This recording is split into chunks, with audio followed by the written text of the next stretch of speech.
Belli gelek şehru bajarên me tabi ji bo serfiraziya Çanakkale'yê salvegera serfiraziyê merasîmên bibîranînê hebûn bêguman Çanakkale ji bo welatê me ji bo siberoşa me ji bo em bêjin coğrafya me jî hakikaten şerek gelekî mihîm bû xilas kirin. Binêrin tabi li gelek bajarên welêt jî bername hebûn îro çalakiyên cuda nê binin serekrarî.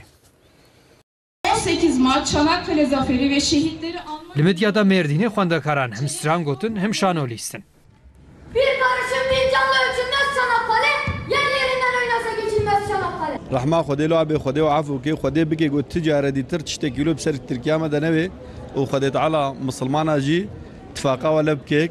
اجبوم واجبين نكنم هاتن رحمة خود الوابة جواجنت بإن شاء الله. ام گرکی سپاس کنوا جبونی گو وطنه که ولو خوش و سبحی جمله هیلشتنا.